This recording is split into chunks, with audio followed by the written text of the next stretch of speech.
¿Oculta ovnis el gobierno estadounidense en la base aérea Wright-Patterson de Ohio? Yo diría que se han encontrado decenas de platillos estrellados.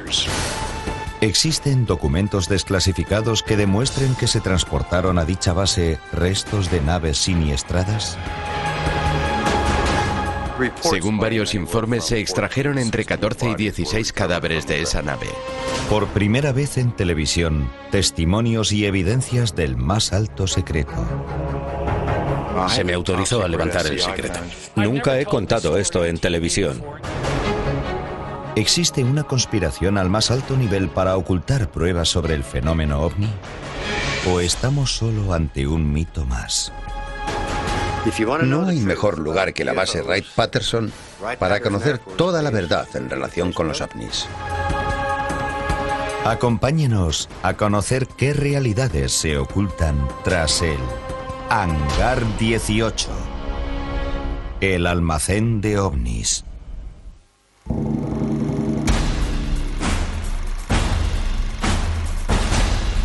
Julio 1947, Roswell, Nuevo México.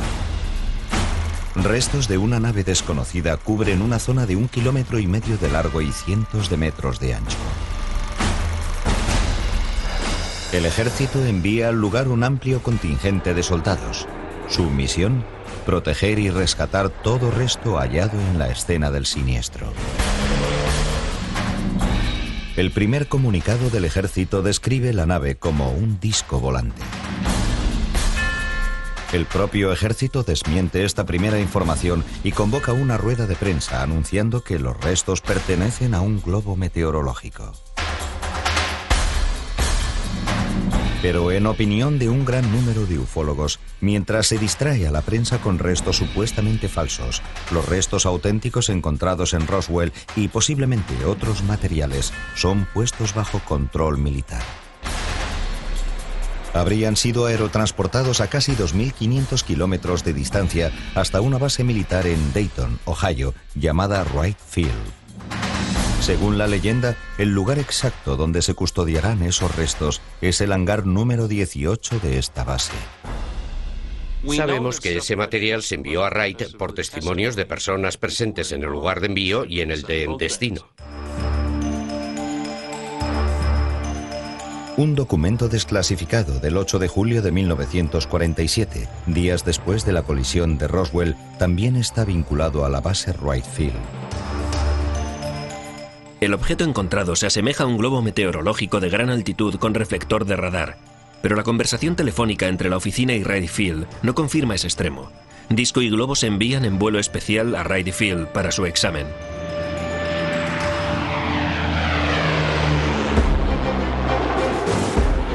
Poco después de la llegada de los restos de Roswell, se envía también a Wright Field para investigarlos a la última promoción de élite de la Academia del Ejército del Aire, la prestigiosa Air War College. Uno de estos aviadores de élite es un héroe de la Segunda Guerra Mundial, apodado Black Mac por su gran número de aviones enemigos derribados. Pero nada podía haber preparado a Marion McGruder ni a ninguno de sus compañeros para lo que estaban a punto de presenciar en Wright Field. Sus vidas cambiarían para siempre. Mi padre vio allí un metal muy flexible que se podía arrugar con las manos y recuperaba su forma inmediatamente. Un metal muy ligero que, sin embargo, se podía rasgar. Vio parte de los restos de lo que había sido una nave extraterrestre. Vio cadáveres. Y vio también un ser vivo. Un ser vivo de aspecto, según él, como infantil, muy delgado y de cabeza grande y largos brazos con 4 dedos.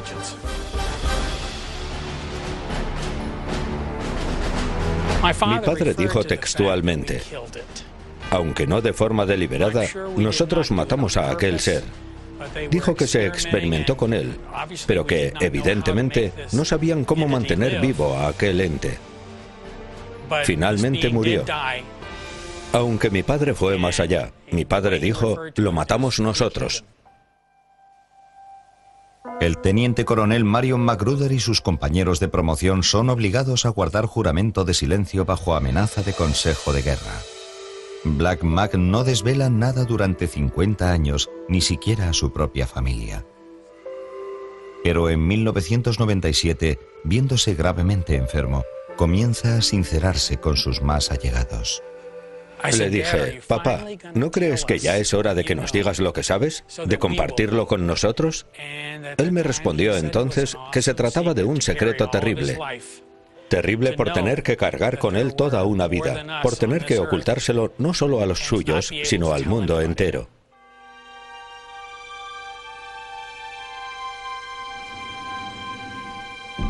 Nunca he contado esto en televisión y me cuesta hacerlo ahora porque quiero mantener la honra de mi padre tan limpia como él la mantuvo siempre. Pero también es muy importante para mí que se sepa que digo la verdad, una verdad sobre la que mi padre no albergó nunca la menor duda. Él tan solo quería que sus hijos supiéramos que no estamos solos. No es un testimonio aislado. Durante más de medio siglo han surgido testimonios similares en torno a restos de ovnis, cadáveres de alienígenas y cámaras criogénicas en el misterioso hangar de una base aérea llamada Wright Field y posteriormente, tras sucesivas ampliaciones, base Wright-Patterson. Pero los interrogantes sobre esta base y su legendario hangar siguen abiertos. El hangar 18 es el secreto mejor guardado de la base Wright-Patterson. Para conocer la verdad sobre aquella nave, sus restos y probablemente todo su historial documentado, la base Wright-Patterson es seguramente el mejor lugar donde encontrarla. Wright-Patterson, una de las mayores y más importantes bases del ejército estadounidense, podría ser la zona cero de efectos y materiales existentes sobre ovnis. Todas mis fuentes de información lo corroboran. Todo el cuerpo militar que ha trabajado aquí durante todo este periodo les dirán que ese material estaba aquí. Piezas y secciones completas de la nave. E incluso cadáveres fueron traídos hasta aquí. Iban llegando cadáveres con regularidad tras diversas colisiones desde la ocurrida en Roswell.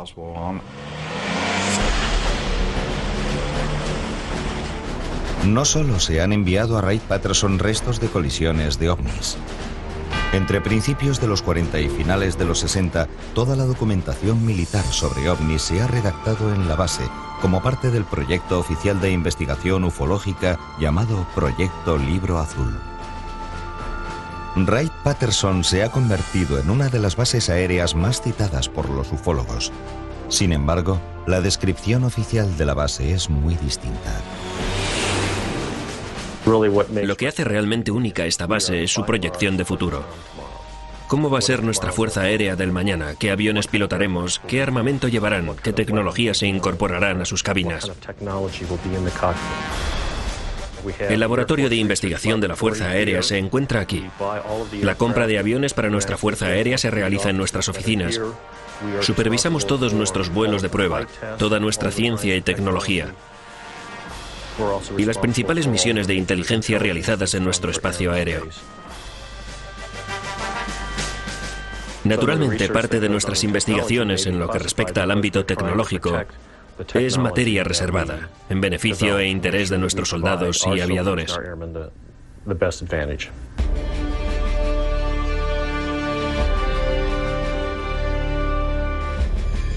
Hasta principios de los 90, casi toda la investigación aérea más avanzada la llevó a cabo la División de Tecnologías Exteriores, clave, según muchos investigadores, para entender el papel de Wright-Patterson en la historia de la ufología.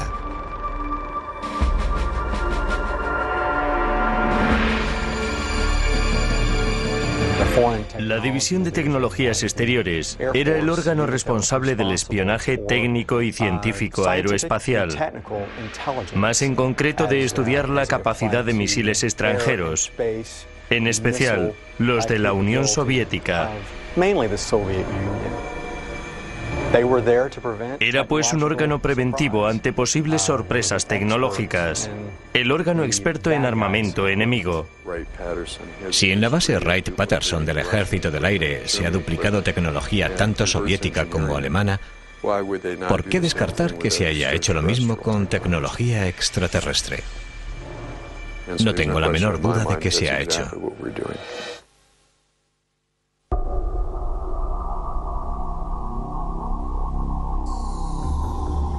25 de marzo 1948, Aztec, Nuevo México. Un día corriente para los trabajadores de una planta petrolífera se convierte en un encuentro con lo desconocido. Al aproximarse a un cerro, un gran objeto plateado atrae su atención.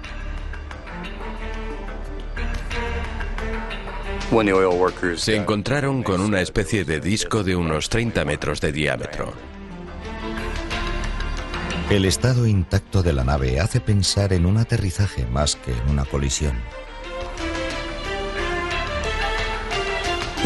Los dos testigos con los que yo hablé, Ken Farley y Doug Nolan, dos trabajadores jóvenes entonces, no penetraron en la nave. Su capataz, Bill Ferguson, de los presentes el de mayor edad, gritó a sus hombres que se alejaran del objeto. Salvo una ventanilla rota, no se apreciaban otros desperfectos. Doug Nolan me dijo que vio dos cadáveres a través de la compuerta abierta. Horas después, llegan varios vehículos procedentes supuestamente de Camp Hale, Colorado. El gobierno estadounidense parece enfrentarse a un nuevo caso ovni. Para evitar errores como los de Roswell, se asume el control inmediato de la situación. 9 meses antes, el ejército había dejado que el caso Roswell saltara a las portadas de muchos periódicos.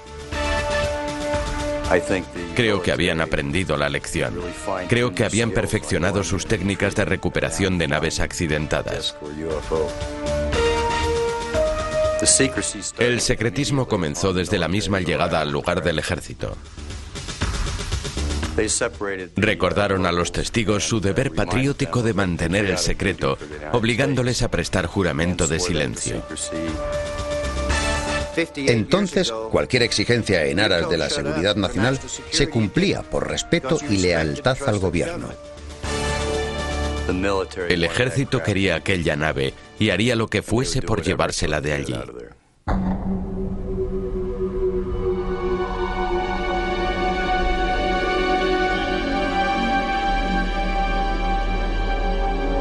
Según los testigos, se extraen de la nave estrellada unos 15 cadáveres semicalcinados de alienígenas. Nave y cadáveres son conducidos a un lugar seguro e inaccesible para los medios de comunicación.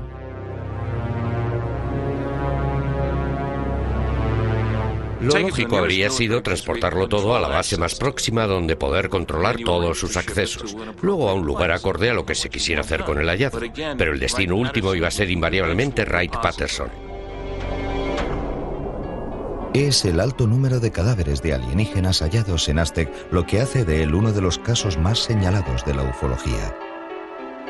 Pero los ufólogos vinculan con Wright Field otros muchos casos ovni. Octubre 1947, Paradise Valley, Arizona. Mayo 1953, Kingman, Arizona. Junio 1953, Laredo, Texas. Y diciembre 1965, Kecksburg, Pensilvania, son una mínima parte de muchos supuestos casos similares registrados tan solo en Estados Unidos. La estela de todos y cada uno de estos casos conduce siempre indefectiblemente al hangar 18 de Wright-Patterson. Wright-Pat era el depósito, una sala de espera donde aguardar el desarrollo de mejores tecnologías que permitieran un examen más preciso de ese material. Pese al gran interés e incontables publicaciones en torno al fenómeno ovni, no se confirmó oficialmente nada sobre naves extraterrestres en el hangar 18. Ese mutismo desvió a la postre la atención fuera de la base. Pero el interés por Wright-Patterson resurge en 1978, cuando el ufólogo Leonard Stringfield pronuncia un discurso en el MUFON, el simposio anual de ufología celebrado en Dayton, Ohio, muy cerca de la propia base Wright-Patterson. Leonard había realizado descubrimientos sin precedentes en este campo. Tenía incluso fuentes bien informadas que estaban facilitándole datos. Tenía testimonios sobre cosas que se habían visto o hecho no de una sola persona, sino de un buen número de ellas, cuya confianza Leonard se ganó. Confiaban en él porque sabían que no las delataría. Podían darle información y él podía contrastarla con otras fuentes para determinar qué hechos eran ciertos y cuáles no lo eran. Stringfield escribió varios libros sobre colisiones de ovnis y su posterior hallazgo. Muchas fuentes citadas no quisieron que publicaran sus nombres completos por temor a perder los puestos de alto secreto que desempeñaban.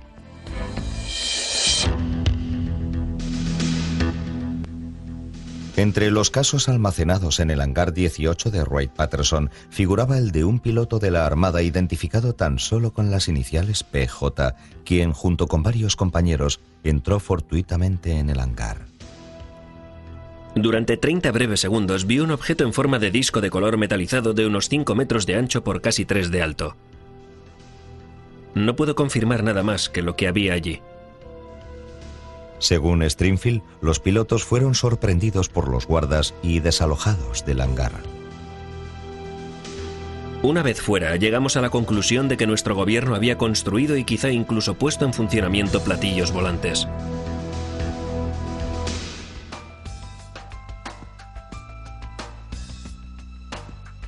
A testimonios como este pronto siguieron otros. El ufólogo y detective de la policía de Aberdeen, Washington, James Clarkson, localizó a June Crane, empleada de Wright-Patterson en la era Roswell. June Crane concedió en 1997 una entrevista a James Clarkson, y este ha autorizado su emisión a Canal Historia por primera vez en televisión.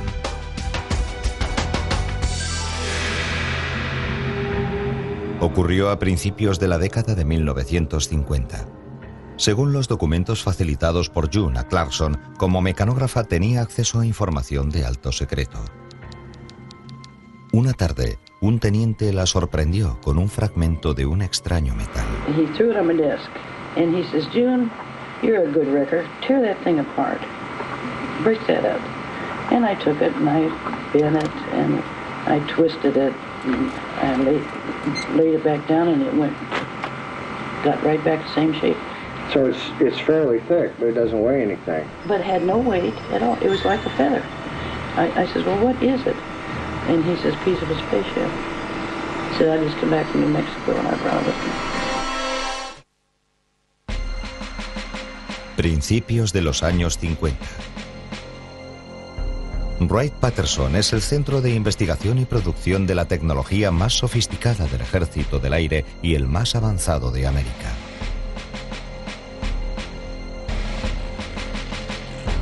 Alberga también el plan para casos de colisiones, que estos documentos describen como concebidos para el estudio de objetos espaciales no estadounidenses o de origen desconocido. Su nombre en clave es Proyecto Polvo Lunar. Todo el material de este proyecto se envía a la División de Tecnologías Exteriores de Wright-Patterson. El proyecto Polvo Lunar consistía esencialmente en recoger basura espacial. Basura espacial caída del cielo.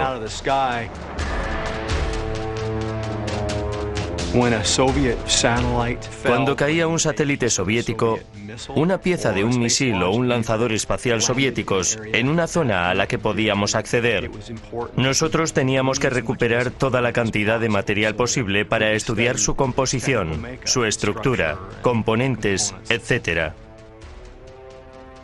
Con frecuencia traíamos hasta la base de Wright-Patterson restos de tecnologías extranjeras, tecnologías aeroespaciales y de misiles. A veces más que restos, simplemente pequeños fragmentos si no encontrábamos nada más. La situación es la misma, vehículos perdidos o accidentados. Se aísla y acordona el lugar a conciencia, se recogen los restos y por último se miente para que nadie sepa lo que se ha hecho. Procedimiento estándar, lo mismo da si se trata de aviones o de platillos volantes. En Wright-Patterson trabajó una mecanógrafa, June Crane, quien pudo tener acceso a gran cantidad de información sobre misiones de localización de naves. Según Crane, su condición de empleada de la base le permitía acceder a informaciones de alto nivel, como expedientes clasificados sobre colisiones de ovnis. En 1997 reveló a James Clarkson todo cuanto llegó a su conocimiento sobre tecnología alienígena. Canal Historia emite ahora su entrevista por primera vez en televisión.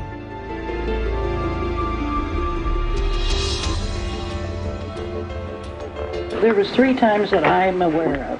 I won't vouch for the 4th one because I wouldn't.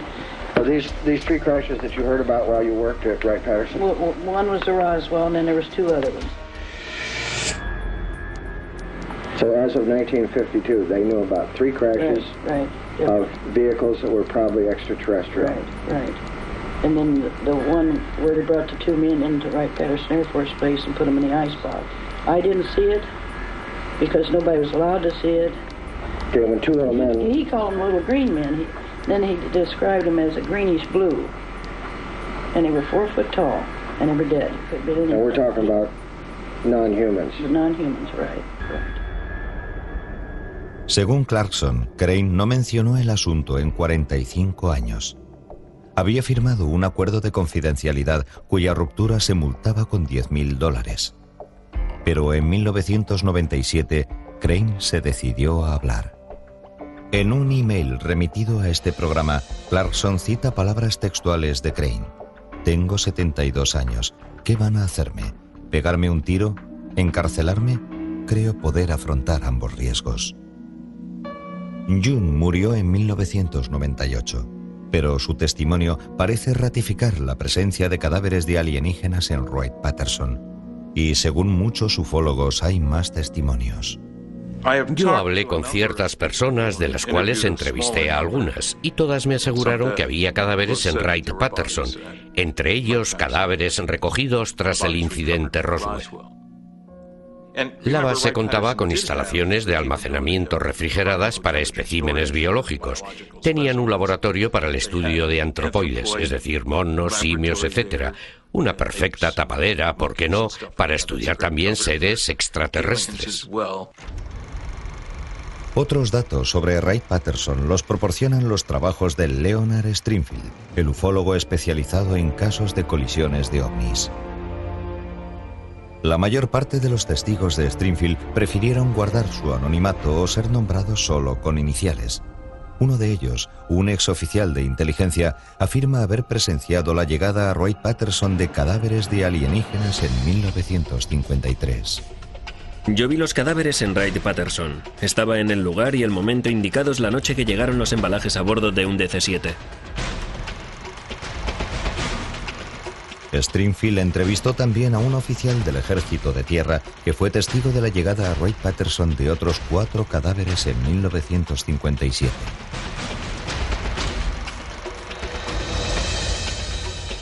Los cadáveres de unos 160 centímetros cada uno fueron enviados a Wright-Patterson, donde los vimos en cámaras mortuorias subterráneas con temperaturas de unos 50 grados bajo cero para su conservación.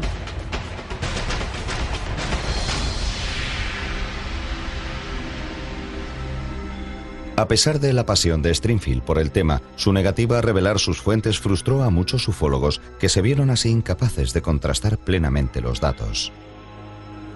La información de Stringfield interesaba a toda la comunidad ufológica porque se sabía poco sobre colisiones de ovnis. La ocultación de fuentes impedía a otros verificar esa información por sí mismos. ¿Por qué no iban a poder hacerlo? Estaban en su derecho.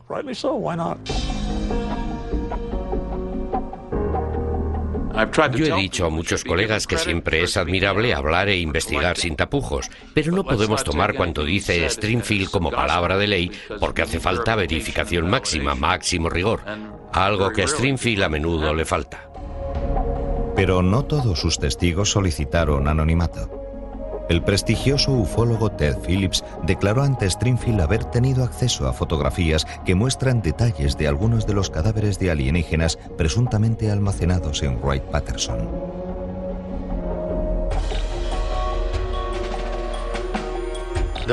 En una mano se ven unos largos y finos apéndices muy similares a dedos. Y entre esos dedos hay una especie de membrana. Yo no había visto nunca algo parecido. Y decidí decírselo a Leonard, que se emocionó muchísimo, porque él había visto lo mismo. Ignoro el origen de esas fotografías, pero son de fuentes fidedignas. Pese a las dispares fuentes de información consultadas por Stringfield, las descripciones de los supuestos alienígenas del hangar 18 coinciden. Las descripciones de los cadáveres apenas difieren. Pequeña estatura, grandes cabezas, brazos bastante largos, más larga la parte superior que la inferior, al revés que nosotros. 4 dedos largos y delgados, perfectos para un violinista, como dijo un testigo. Boca semejante a una fina ranura, desdentada aparentemente. En vez de nariz, 2 pequeños orificios, otros 2 en lugar de orejas, y ojos proporcionalmente mucho más grandes que los nuestros. Seres pequeños de poco más de 1 metro y no verdes, sino grisáceos. Se cree que se mantuvo con vida a algunos de esos alienígenas, incluso hasta años después del hallazgo de la nave en Roswell. Y sin duda se les practicó toda clase de pruebas.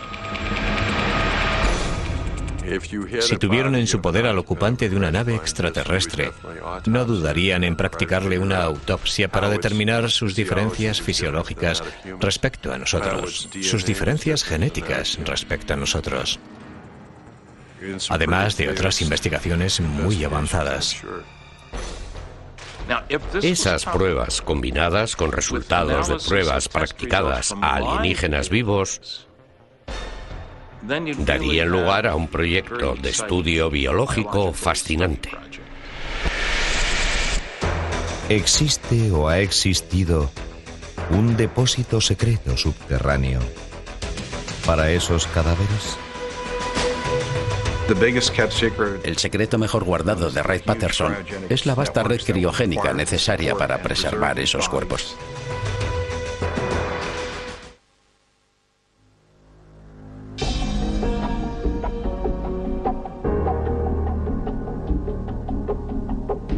La base Wright-Patterson es un vasto complejo militar. 22.000 personas trabajan en ella según cifras oficiales. Y es sede del Ala Aérea 88, del Centro de Inteligencia Aeroespacial y del Mando de Material Bélico Aéreo. Pero desde la presunta colisión de un ovni en Roswell, Nuevo México, en 1947, rumores vinculan a esta base con el almacenamiento y estudio de restos de ovnis e incluso de cadáveres de alienígenas. El ejército niega estos rumores, pero varios investigadores aseguran que Wright-Patterson es lo bastante amplia y segura para guardar múltiples secretos.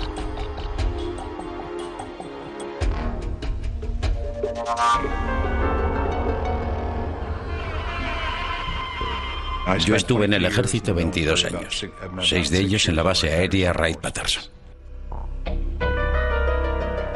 El escritor y capitán de aviación retirado Robert Collins trabajó como analista para la División de Tecnologías Exteriores, la unidad de la base que más se relaciona con la investigación ufológica. Su cometido oficial era el de analizar tecnologías soviéticas, pero también ha pasado años investigando los vínculos entre los ovnis y Wright-Patterson. En su libro Indesclasificables, Collins atribuye el misterio del hangar 18 a su vasta infraestructura subterránea oculta a los miles de ojos que frecuentan la base. La razón para no usar hangares, sino cámaras subterráneas para almacenar ciertos materiales, es la de mantenerlos a temperaturas criogénicas. Se necesita un lugar frío, un lugar seguro.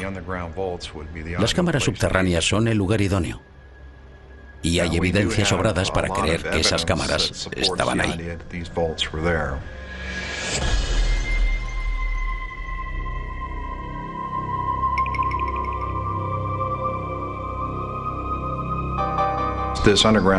Esa estructura subterránea era inmensa. Largas y enormes áreas de túneles conectaban sus cámaras. Hay como unas 4 cámaras de 30 por 30 metros. Sabemos que esas cámaras existen. La pregunta es, ¿qué había en ellas? Para mí no hay duda. El material hallado en Roswell y en otros escenarios de colisiones. Los testimonios sobre esa red subterránea se conocen desde hace tiempo, pero Collins aporta una visión más precisa sobre sus túneles, visión que ofrece un esquema de lo que puede existir bajo Wright-Patterson. No deberíamos hablar, según Collins, del hangar 18, sino del edificio 18. La estructura que encaja en sus descripciones es el edificio anexo, el número 23, antes conocido, según Collins, como hangar 23. Según mis cálculos y estimaciones, probablemente entre los años 1951 y 1953 trajeron una nave aquí. El suelo del hangar 23 fue levantado y la nave fue colocada en el sótano del hangar. Posteriormente se recubrió el suelo bajo el que estaba la nave. Y había una zona de cámaras en el edificio 18F con un túnel comunicado con el hangar 23. Aunque es posible que el edificio 23 fuera el hangar 18, la mayoría de las investigaciones han seguido centrándose en los túneles subterráneos.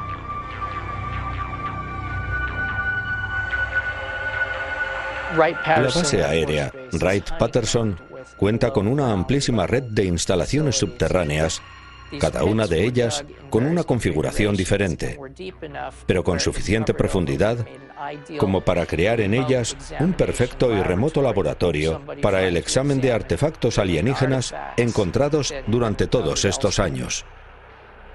Entrevistando a varios empleados de la Fuerza Aérea con supuesto acceso a las cámaras subterráneas, Collins esperaba confirmar muchos rumores.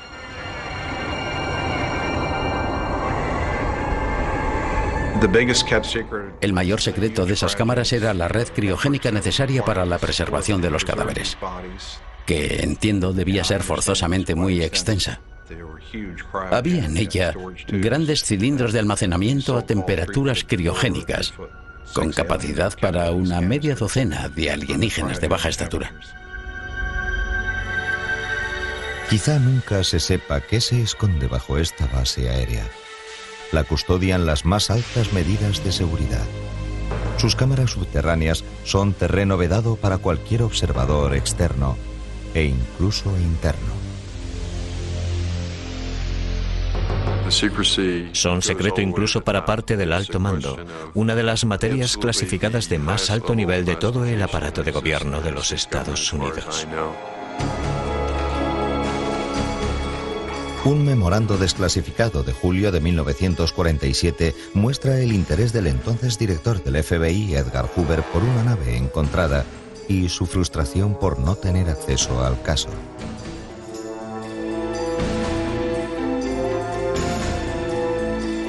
Debemos reclamar pleno acceso a dicho hallazgo, que el ejército no nos permite examinar someramente siquiera. Esta memoria se redactó solo días después del traslado de los restos de Roswell a Wright-Patterson. Si ni el propio Hoover tenía acceso al hangar 18, ¿hasta dónde llegaba el secreto de Estado? En una entrevista con Larry King en 1994 en TNT, el senador Goldwater detalló su intento de visitar el hangar. Creo que en ciertas dependencias de Wright-Patterson se puede ver qué saben de ovnis el gobierno y la Fuerza Aérea. Informes sobre el aterrizaje de una nave se silenciaron. Le dije al general LMI, sé que hay un lugar en Wright-Patterson donde guardan ese material secreto. ¿Puedo entrar en él? Nunca le había visto enfadarse, pero esa vez se enfadó y mucho. Me atajó en seco diciéndome, jamás vuelva a preguntarme eso. Ignoramos qué ocultan. ¿Documentos solamente? ¿Especímenes? ¿Restos? Nadie lo sabe. Pero desde las declaraciones del senador Goldwater, prácticamente nadie duda ya que es un caso real.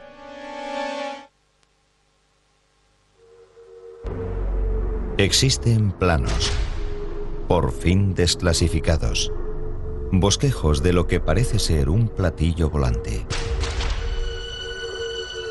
Varios testimonios hablan de vehículos discoidales diseñados en la base de Wright-Patterson.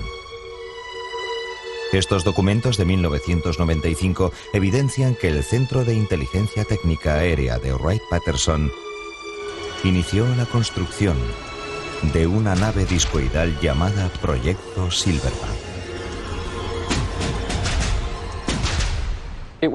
Era una nave de forma circular de unos 12 metros de diámetro, monoplaza, con capacidad para despegues verticales a unos 3.200 kilómetros por hora.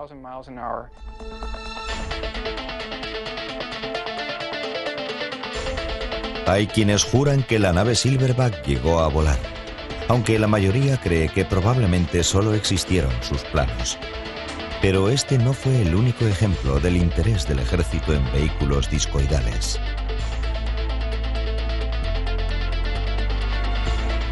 11 años más tarde, un piloto que pasaba por un hangar de camino a una reunión con su escuadrón, los Tigres Voladores, asegura que vio una nave de diseño similar. Warren Batch, un piloto al que le gustaba curiosear, iba caminando por los corredores de los hangares. Cuando llegó al 4, al área de carga E, se asomó a la puerta. Había un guarda, pero al principio no le vio. Se acercó al tren de aterrizaje para observarlo. Fue cuando el guarda le dio el alto, le pidió su identificación y le dijo que no podía entrar allí. Pero Warren Batch llegó a ver una nave gigantesca, según sus propias palabras, de unos 40 metros de diámetro y alzada al menos 4 metros del suelo. Aunque el nombre de esa nave nunca llegará a revelarse, parece obvio que el ejército estaba interesado en vehículos de una apariencia similar a esta. Siendo Wright-Patterson una base donde se ha reproducido tecnología extranjera, ¿es posible que algunos de estos avances fueran reproducciones de ovnis?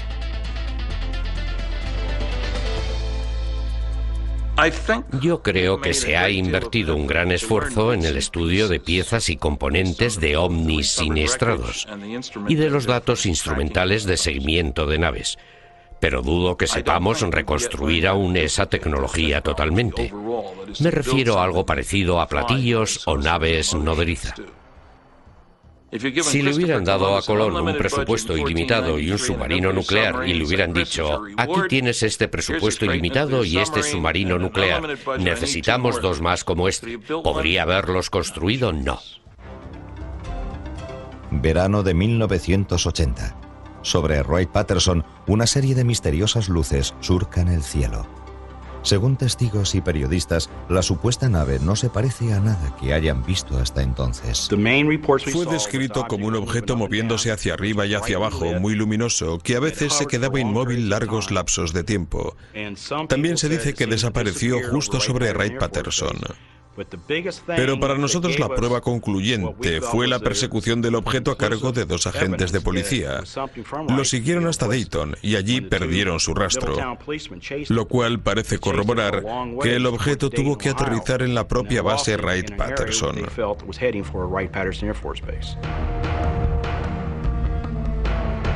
Charles Wilhelm, ufólogo y sargento maestre ya retirado, sospechó que el objeto podía ser un nuevo avión Harrier con el que se estaba experimentando en la base. Un avión británico con la movilidad vertical de un helicóptero y el empuje frontal de un reactor. Después de revelar sus hallazgos, el ejército se apresuró a ponerse en contacto con Wilhelm. Me llamó un oficial de Wright-Patterson que, tras hacerme montones de preguntas, me advirtió de que no comentara nada al respecto, que había hecho bien mi trabajo, pero que lo diera por concluido.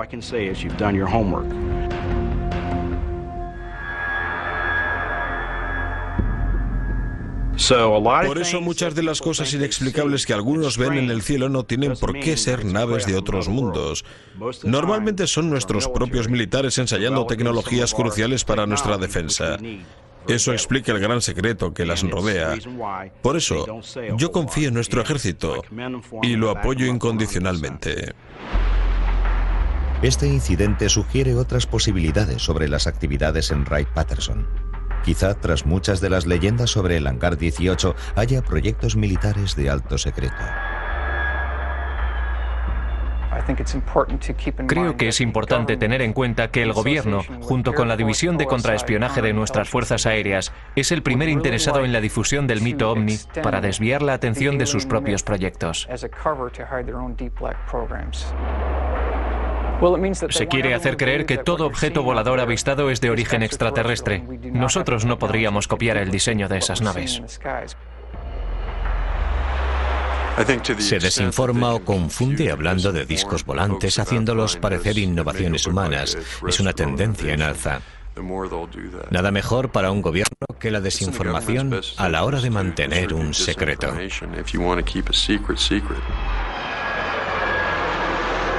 Quizá el debate sobre Wright-Patterson y su Hangar 18 nunca se cierre del todo. Un 80% de la población está convencida de que en Wright-Patterson hubo restos de ovnis y cuerpos de extraterrestres que se estudiaron quizás hasta 1982, cuando se trasladó todo a otro lugar por los rumores y filtraciones. Fue justo cuando los comentarios sobre hombrecitos verdes y demás disminuyeron sustancialmente. Se conjetura que todos los proyectos militares relacionados con ovnis hayan podido ser reubicados en otra base secreta, el Área 51, un misterioso aeródromo en el desierto de Nevada. Se habría escogido el Área 51 por su remota ubicación. Dayton, Ohio, está en mitad de un núcleo de población importante, por eso el Área 51 sería una localización más idónea.